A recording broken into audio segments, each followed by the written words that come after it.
And a very warm welcome to all of you. Mike Cavalli here on the Mediumship Show, and as usual, a very, very special welcome to all our guests at the New You Network. So on today's show, we've got another little fest going on here. After our little technical hitch last week with Linda Rae, she's back again, and she's going to be talking to us today about angels and aliens, as she's had experience of both of these. Now, before I get any further with that, if you go to my YouTube site there, it's Sacred Circle. I'll put the link actually in the show notes after this show's finished. But we did the full 50-minute conversation. We went through pretty much everything. So you can hear the full conversation on the YouTube channel. But for today, we sort of kept it to angels and aliens, and that's about 10 minutes long. And she gives some great information about what happens if you touch an alien, as she found out to her expense. So we're going to be looking at that. I've got a channeled message also about why we should keep our vibration really high, particularly in this period of time. And you know, it's something that we should embrace. Really, we should embrace this. If we manage to keep our vibration high and keep out of that fear energy, things are going to change really rapidly for us. So this is just not my words saying this. If you speak to many people that have been able to channel and get information, we are heading for this wonderful period, but we've still got work to do. Of course, please leave comments, write a text in if there's any questions that you have that want answering about the afterlife. Perhaps I'll be able to connect with a loved one, who knows. Just write a text and I'll see if I can pick it up.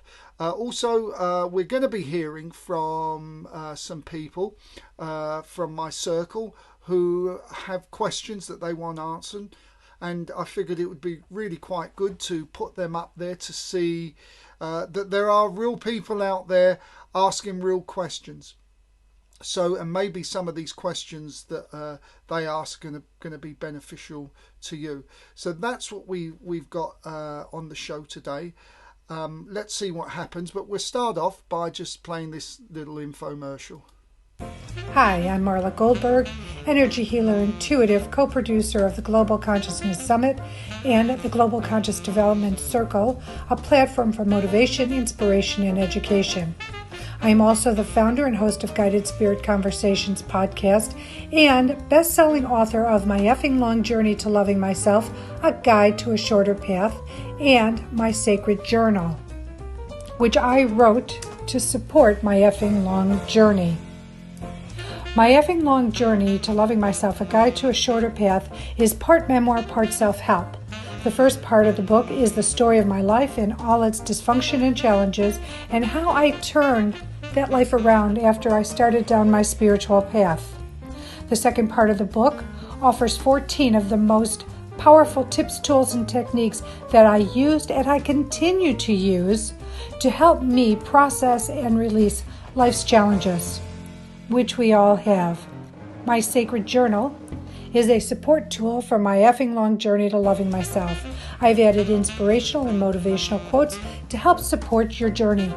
For more information about me, my services, or my products, please check me out at my website at www.marlagoldberg.com. And if you'd like to email me, my email address is marla@mghealer.com. You can find my podcast on voiceamerica.com, the Empowerment Channel, or you can watch it on my YouTube channel of the same name, Guided Spirit Conversations. Thank you for listening, and I send you love, blessings, and gratitude. Okay, so let's get on with the show straight away. Let's hear from Linda Rae. She's out there in Australia. She might be just getting up right now, so she might even pop in and leave a comment or two. It's the type of thing that she might do, actually. So this conversation I had with Linda took place earlier in the week.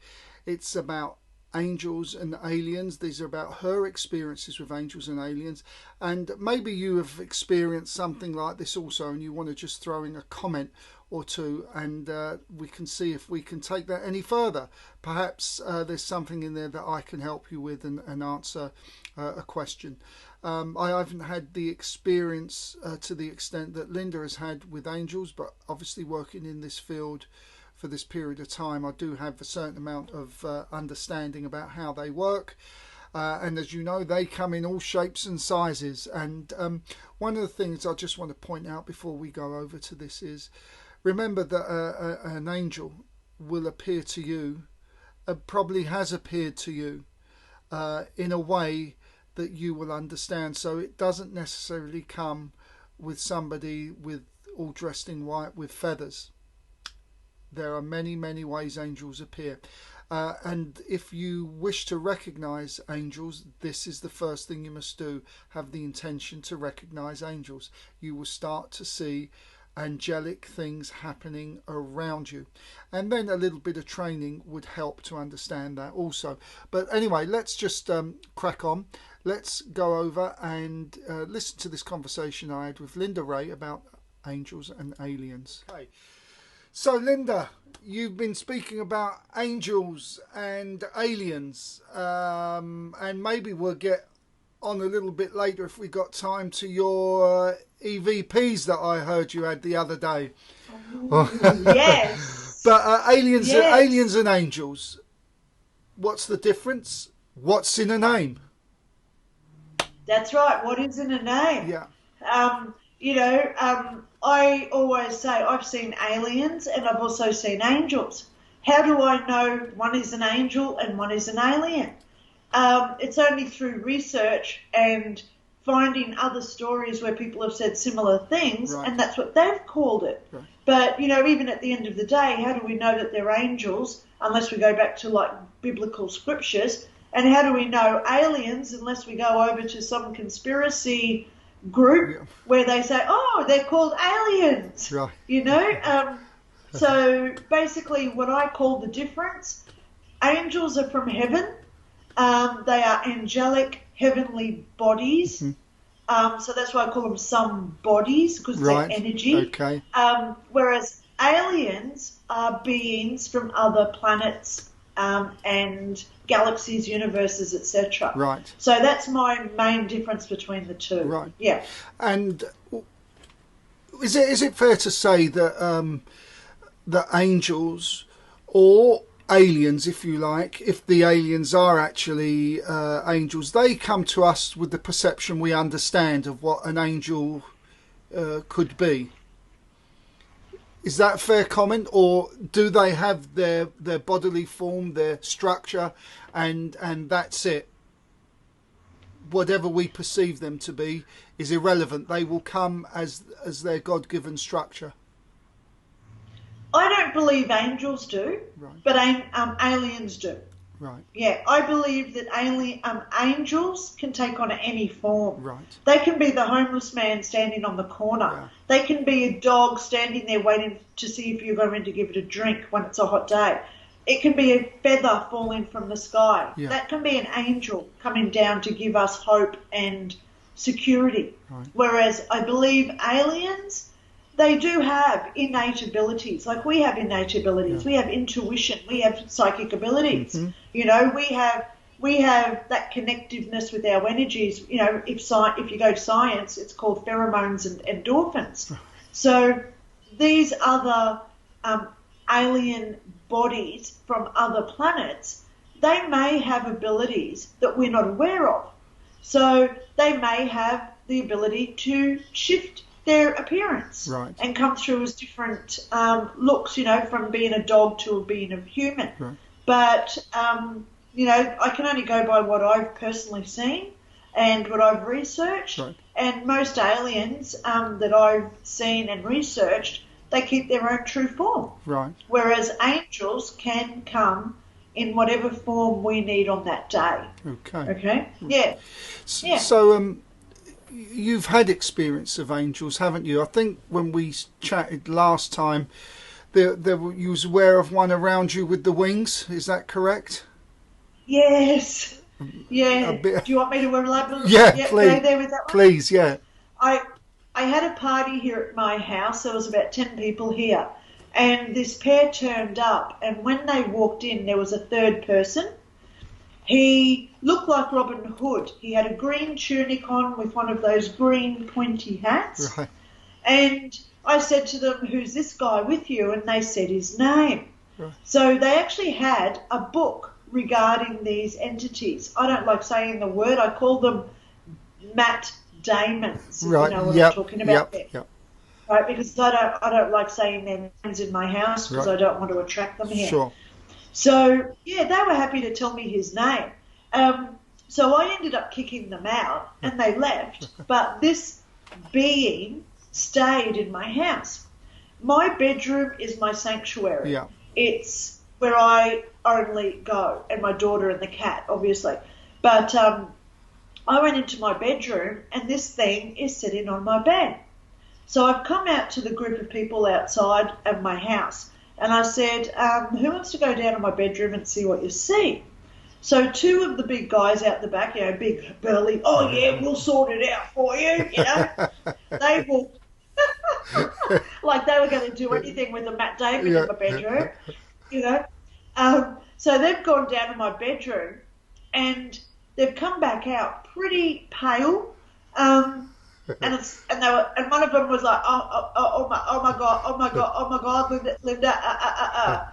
So I said, where are they sitting? Where's it sitting? So if you can imagine a bed that's square, and at the top you've got your pillows going down to your feet.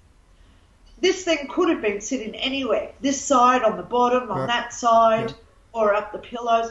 But they both said they saw it in the exact same position where I'd seen it. Right. So that's evidence. That's evidence. Yeah. So we came inside, just here in front of where I am now, in front of my fireplace, and we called in the archangels, Michael and Raphael. So we asked, Heavenly Fathers, please send down, we need some big guns for this thing in my house. Sure. Straight away, the house started doing this like vortex, like a tornado that they have in America. Yep. So the man standing across from me, I actually couldn't see him anymore, even though he was only about 4 foot in front of me, because it was just swirling like a tornado here in my lounge. So there was this big, we could feel it was like an intergalactic or heavenly fight occurring here, right, where whoever came down was getting rid of this thing that was in my bedroom.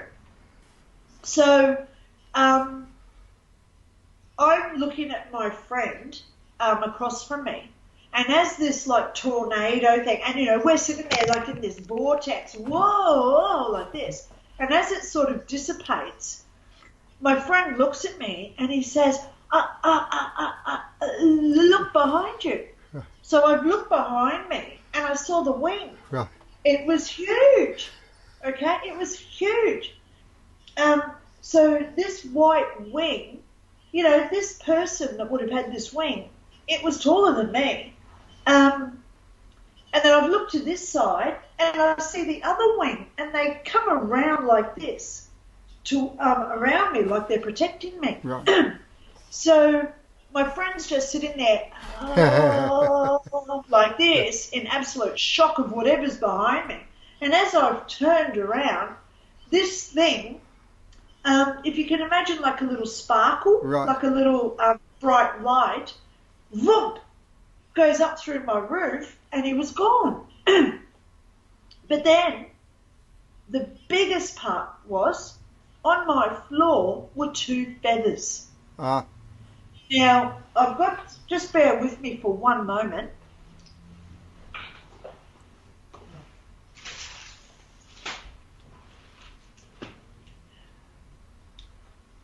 I'll just put my headsets back in. There you go, I can hear you again now, Mike. Good. I have so many feathers here, but these are the good ones that I like to use because they're nice and big. If you look at this feather here, you can see the quill. See this white part? Yep. If you can imagine, that white part there was about that thick. Wow. these little bits here come in. Now this is 3 feathers, as Yeah. you can see, it's 3 feathers. So from the quill going down the middle, these bits here Yeah. were about this Yeah, I wide. can imagine. Yeah. So from the tip to the bottom of the quill, it was 4 foot long. And, you know, this one of these feathers here, it's only that thick. But you can imagine it was this thick. Yeah, yeah. And it was about pure white feather. There was Wow. 2 of them. They were here on my floor. So as we're looking at these 2 feathers, beautiful feathers, one of my mates here said, I'll get a photo. And so obviously, you know, we're all looking at him to get his camera. And then as we look down, these 2 feathers dissolved into nothing. Wow. Just before he could get his camera out and take a photo of it. Yeah. You know, people ask me, would I touch an angel's feather? No, you know, they're just too angelic, you know. I'm just a humbled mess of DNA here, you know. I'm just a mess, Mike. But, you know, I would never touch angel's feathers, no. So, you know, I actually didn't see who it was behind me, but I have asked that guy that was here, because he was like, because he was the one straight opposite me really looking at it. And I've actually asked him a few times over the past couple of years, hey, remember that night at my place? He says, no, not going to talk about it. You know, and I respect, he still will not say what he saw that night. Wow. You know, some people just can't comprehend it, No, you know. no. We get taught at school there's angels in heaven. We get taught that there's Matt Damon types. Yeah. You know, we get taught that there's Jesus, Buddha, Muhammad, all these other, like, ascended master types. Yeah. But at the end of the day, though, when you actually see something and you start to think, oh my God, this goes against everything I've been brought up to believe. Yeah. It's a very big thing to try and comprehend. Yeah. You know. Yeah. So he had a very, very spiritual encounter that night with whatever he was looking at behind me, and he still doesn't tell me what it looked like. I've even asked him, "Can you draw it a picture?" No, I'm not talking. No. It didn't. You know, and this is. It didn't change his faith then in any way. Well, I'll go there. This guy that I'm talking about, he's a ghost hunter. Oh, okay. He actually goes, that's how I met him. We were on the same team going out doing paranormal investigations at houses and old cemeteries and asylums, institutions, hospitals and stuff. He'll talk forever and a day about a ghost. Oh yeah, I saw this ghost the other night. You should have seen it. It looked like this. It was there. It was doing this. Blah blah blah. He'll go into extreme depths about ghosts. But whatever he saw that night, he can't fathom it. So there we are. That was our conversation about angels and aliens. If you want to hear the part about the aliens, then please do go to my YouTube website, Sacred Circle. I'll put the address up in the show notes immediately this show finishes. This is a fascinating lady, a highly intelligent lady, a qualified lady, who's also an ordained minister. So, we're going to be doing a series of conversations with her, because the diversity of what she can talk about and the depth and the knowledge that she can talk about is something I think quite important. I was hoping actually to have a guy on the show this week, Luis Minero. He runs an association teaching people how to do out the body experiences, but due to the time differences we couldn't actually make a time, but he's going to be on next week. So you want to look him up and have a quick look at what he's about. He's one of the most experienced OBEers that we know of, and an excellent teacher. I've had the pleasure of chatting with him before, actually, in a past life, that is to say in another world. Another world on this planet, actually. But anyway, so look, he'll be back on next week, but let's crack on with the show. Now, what's happening here now is I'm going to answer a few questions, and these questions came from our circle last night. So let's start off with question number 1. So, Fatun, thank you for coming this evening. So, how did you enjoy this evening? I really enjoyed it so much. I learned so much about the spirit realm and I could connect to it so much and I really enjoyed it. Super. And do you have a question that you might like to ask that I can answer and so the public can also benefit from this? Yes, sure. I would like to know how I can deepen my connection to the spirit realm more. Perfect question. I'll answer that. Thank you very much. Thank you. So, to answer that question, okay, Fatun. So, my experience of working with you is that you are deeply intuitive. That is very clear. You are very well connected actually with your past lives, as the evidence that you gave during the circle became very clear also. I am told, and I'm getting this information through right now, is that you just need to be yourself and nothing else. You are progressing at a very vast rate indeed, because this is your time right now. So there's nothing else you need to do. I just want to thank you. I just want to tell people how Fatun works. It's the complete opposite of the way I work, or the way I was taught. We were taught in the spiritualist churches that you never ask questions when you're trying to do evidential mediumship. Okay, we've moved on. Fatun goes about it the other way. She really connects well and provides evidence when someone asks her a question, or when someone says, when she'd say, who do you want me to connect with? And they say, I'd like you to connect with Mum. Then she can go in and do it. So, Fatun, this is what you need to keep doing. It's for you, it really is practice. Thank you. You are a diligent person, and thank you. When you finish the circle, you do go home and you actually analyse a little bit what you did that day in the circle, and that's very good. That's what I used to do, and I still do actually after readings. And this way you can iron out what you need to improve on. So the trick for you is to just continue what you're doing. Your focus is excellent. You managed in such a short time to separate your thoughts from that of spirit.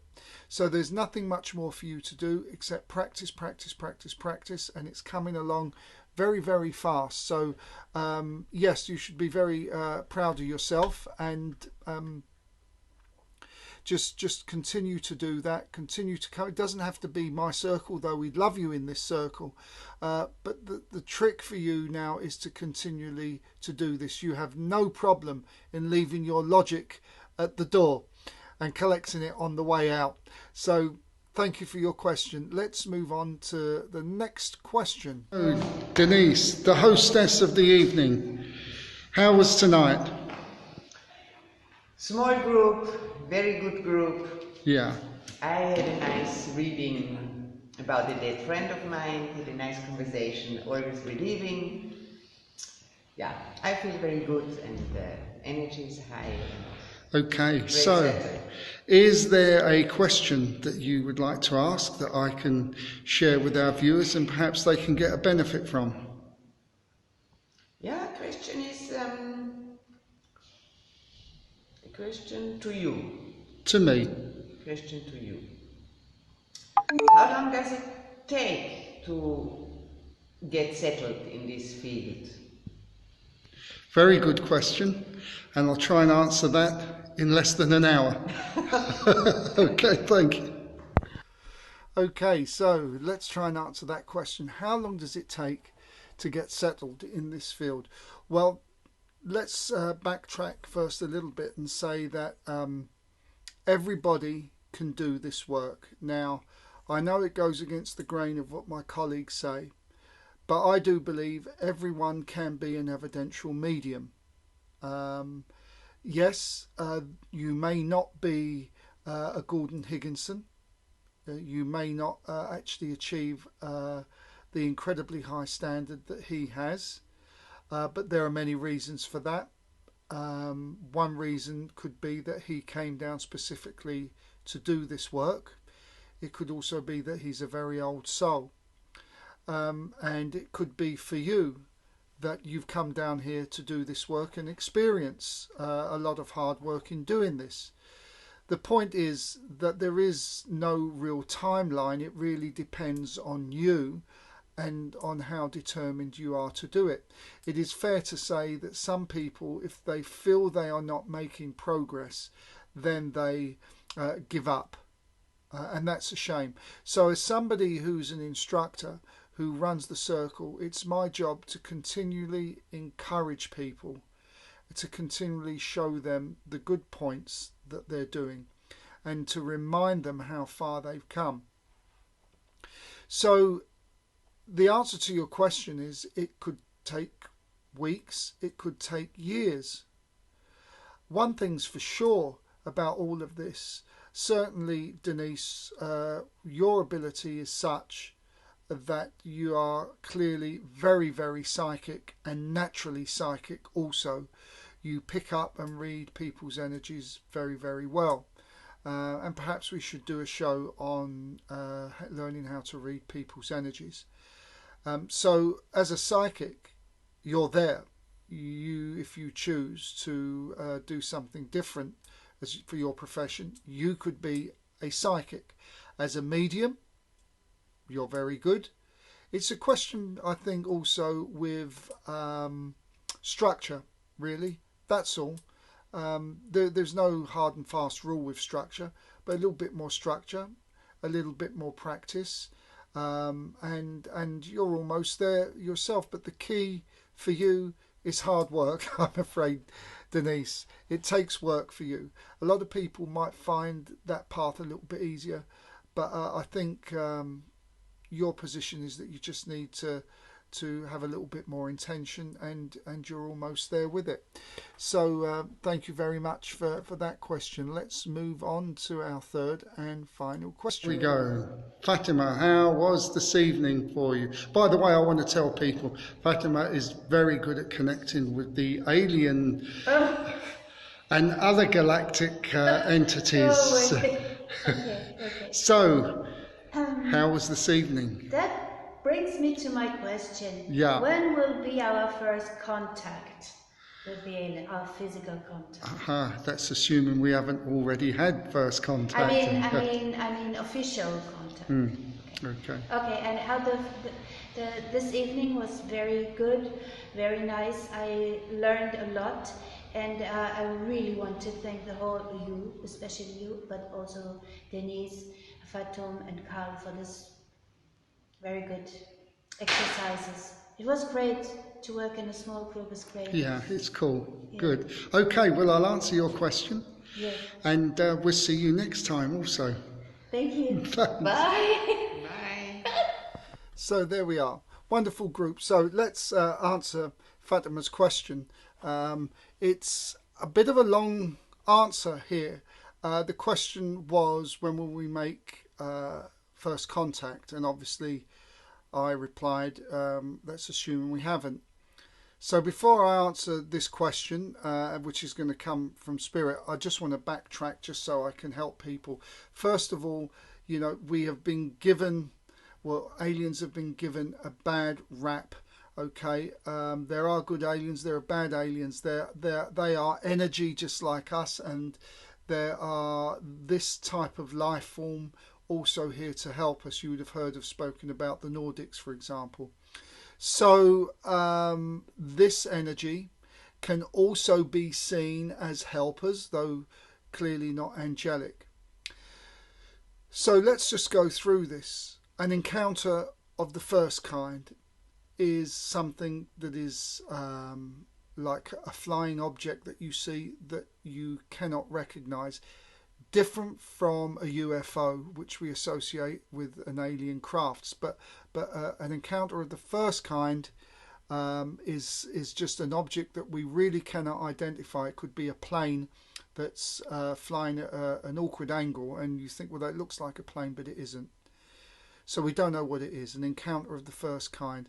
An encounter of the second kind is where these life forms will change the shape of a structure or a building or something like this. Typically it would be a crop circle that would be created, and you would actually see the wheat field being flattened in a pattern instantaneously to create the desired design. There's actually a YouTube presentation where they set up cameras in one of the biggest crop circle hotspots in the UK, and you could see the circle being formed pretty much immediately. Of course, people say it's a hoax, but they did radiation tests, and where the circle was, the radiation levels were different. I'll leave that up to you to decide. Then we have the third kind, an encounter of the third kind. This is where we can clearly see it is what we typically know as a UFO. Everybody has seen these, pretty much everyone. And the reason I'm talking about this is because you're talking about full disclosure. As you can see, I'm trying to build up a picture that we already have full disclosure. The fourth kind is okay. The fourth kind is abduction. And we often refer to the Barney and Betty Hill alien abduction of the fourth kind back in 1961. It was in New Hampshire, and what makes this very interesting is, apart from the evidence that they all collaborated with, you have to remember that this couple were an interracial marriage. She was white, she was black, and in conservative New Hampshire in 1961, the last thing they wanted is to draw attention to themselves. So an encounter of the fourth kind we have had several of, which is more evidence. And of course the fifth kind, an encounter of the fifth kind, is where there is communication, and that we believe we have had. So we have had disclosure. But your question was, is a president or a prime minister going to make an announcement that we have had this contact? And the answer that I'm giving, and it's coming through now, is that in our lifetime it looks very, very unlikely that this is going to happen. Things do change, but it looks like it is not going to happen in this lifetime, despite all the promises that were being made. So the advice that they are asking me to give to you is for you to know in your heart that you know that there is connection, that you know you are connecting not only with the galactic brothers and sisters, but angels as well. You seem to be working on that higher vibration that's above where our loved ones reside. So this is the thing for you. Practice this through meditation. Invite them to connect with you. This will strengthen your resolve, and this will help you to dissolve this idea of the need to actually have full disclosure, because it isn't going to come pretty soon. So I hope that answers your question. I'm just trying to see if they've got anything else for you here. No, the thing is, for you, the thing is meditate, and ask the question before meditation, and they will answer you, and it'll become clearer and clearer. So I'll leave that with you. Welcome to the magical world of medium Mike Cavalli. The book Proof of Survival, an evidential guide to mediumship, is now available at the usual outlets including Amazon and Lulu. Learn the techniques of mediumship that can connect you with a loved one in spirit. Mike is available to teach you these techniques online, privately, or in a group. One-to-one readings and or distant healing is available by appointment. Message Mike on Facebook at Medium Mike Cavalli. Okay, so what we're going to do now is I've got this channeled message that I want to present to you, because I think we're going to wrap it up pretty soon, and so I want to give you this message that was channeled. If this is the first time you joined us, this is channeled writing rather than me being in trance, but I have been told that this is going to be coming soon. Whatever soon means, I don't know. but I'll just roll with what's given. So, okay, and I can feel this entity as I say this drawing closer to me. So we might get a little bit of his or her or the energy's voice that's coming through. So here we go.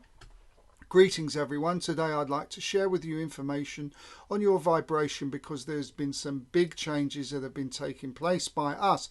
I've spoken before about DNA downloads that have been preparing you for the coming new golden age, but today I would like to talk about your vibration from a practical point of view. You see, more now than ever it is essential that you keep your vibration high. I will explain this later in this brief communique.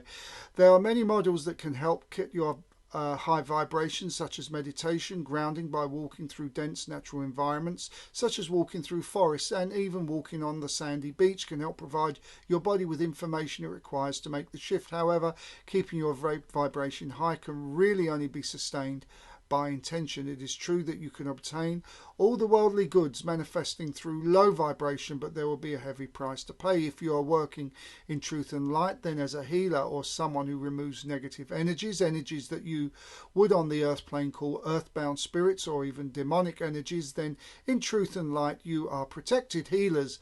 There is a caveat to this. If you are assisting an earthbound spirit or demonic spirit to move into the light, it can be quite a challenge for you emotionally if it is your first few times working in this field. If you exhibit fear in this process or even apprehension, then you have lowered your vibration.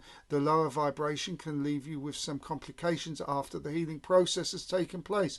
The result in the desired outcome of sending these lost souls to the light not only be hindered, but may strengthen their desire to remain on the earth plane and may indeed develop a relationship with your energy field. You should not see this as a punishment. It is a natural consequence of the result of your work. Understand that it is in this low vibration field that these energies feed. They feed off the fear energy, a very low vibration indeed. So it is essential that you keep your vibration high. You must be of strong mind, confident, knowing, and of the love energy. We spoke before about the Christ. Could he have done his perceived work being anything other than that of the vibration of strong and willful mind, confident and simply knowing? Or to put it another way, to have tapped into his psychic energy and to accept the gift of claircognizance? Could Jeanne Remy, who you may know better through your history books as Joan of Arc, have achieved all she achieved through low vibration? No, her work was of the highest vibration. I hear you say that surely war cannot be of a high vibration, and I say to you that her battle was a natural consequence of the path that was destined. Her existence came in to fulfill the prophecy that was predestined, so it could not be any other way. St. Joan was working truly on a high vibration, the God frequency. You will find it very hard in your history books to read about the honour of St. Joan. So let's move forward to the current timeline on Earth plane. Currently you are witnessing, depending on your perception, either chaos or cleansing. If your focus of attention is on chaos, supported by fear and anger, then I have to be the bearer of bad news and inform you that you are truly living in a low vibration, and therefore the universal law expressing herself perfectly will answer perfectly and match the sentiment. What you think you attract, and how you see yourself you will become, and so you will get more of this. Furthermore, you create a ripple effect, allowing more negativity to manifest and feed off of you and the current situation. It is not a good place to be in for you emotionally or for the tenement your body occupies. On the other side, however, should you see this as a cleansing, then clearly you are living in the love energy, the high vibration, but your work is not complete. We would like you to take some kind of action with this vibration. This is one of the many reasons we have been downloading information to you. With this information, your service in serving humanity will help transform this world into a peaceful, loving and creative world. The current period in your timeline is coming to an end where the darkness has been controlling the human race. You and we are at the crucial stage in this final battle for the control of the planet. This final battle I refer to the final is for the foreseeable future. The darkness will rise again at some point in Earth time. It will rise again because the dark is a natural part of life. So the light like the light, can never be destroyed. The darkness can be transformed into light, and should the dark not want to step into the light, that's fine also, but there must be balance. So for those who see this current situation as cleansing, now is the time to step forward and take some kind of action. It would be incorrect and inappropriate for me to guide you on this matter, for your choice of action will be manyfold more powerful from your own volition. In any case, there are endless amounts of solution when you're working in the light. Your fear of consequence and ultimately your fear of dying does hold you back. If you answer the question, what are the consequences for me if I take this action, even if I know it is the right thing to do, then you are clearly not working with your higher self and not working with the heart center, because the heart center and the higher self does not consider consequence. It only knows what's good and acts accordingly. I refer once again to our beloved Joan of Arc, and as mentioned in a previous communique, the results of any action does not always end up with such drama as St. Joan's experienced. This was her self-fulfilling prophecy. This is what she came to do. In any case, look what she gave you, the gift of having the courage of your convictions. We do understand your fear of consequence, and we do see more light workers coming together in a more organised way to help you with this understanding, though you may not want his or her information. Now we are entering at this very moment. We are now in a period where only truth can be spoken, only truth by divine intervention through the higher self or by slip of the tongue. Only truth can now be expressed. We have observed this action in progress and pleased to announce that it is so. Our final piece of advice for you today is for you all to be with like-minded people. It strengthens your field. You can see what like-minded people can do in terms of organising war. Well, then it can be so that a well-organised group of people focusing on a single benevolent outcome can cancel war, can cancel virus, can cancel poverty, can cancel debt, and so on. Yes, you heard me correct. The field will be strong, and the energy field of war simply will be overpowered and absorbed, transformed or largely diminished for its presence to be negligible. The energy field would be strong for poverty to not rain on Mother Earth, and everyone would have sufficient. This energy field will provide for an environment for a debt-free society, and the energy field of love would balance the current global fear so that only the truth will be spoken and releasing people from their fears. Exciting times lie ahead. We must all work together. Soon approach the end of the old and the beginning of the new. It can only happen with love and light. As this channel often expresses, do something today your future self will thank you for. So there we have it. That's I still don't know actually who this channel is, who this person is that is choosing me to write this stuff. I'm getting closer to the name. Maybe it will come through sooner or later, but as I'm often told, it's the message and not the messenger that's the most important thing, though it would be really quite nice if I could find out who it is I'm talking to. What I do know is, just for reference, that this is a highly evolved energy form. I don't think this person ever touched the earth plane. It really is difficult for me to decide on this, so maybe this is my lesson. I should just step back and leave it alone and offer no resistance, as I often tell the people in my circle. But anyway, look, that's about it for today. I'm going to be back next week with another show. Luis Minero is going to be along. Linda Rae is going to be along. We're going to have some more people asking questions. So if you've got any questions, if you're listening to this show in playback, then just jot them down in the text box and I will answer them as soon as I get the first opportunity. So whatever you're doing today, this is me, Mike Cavalli, signing off, wishing you a great day and go forward in abundance, in love and joy. Bye bye for now.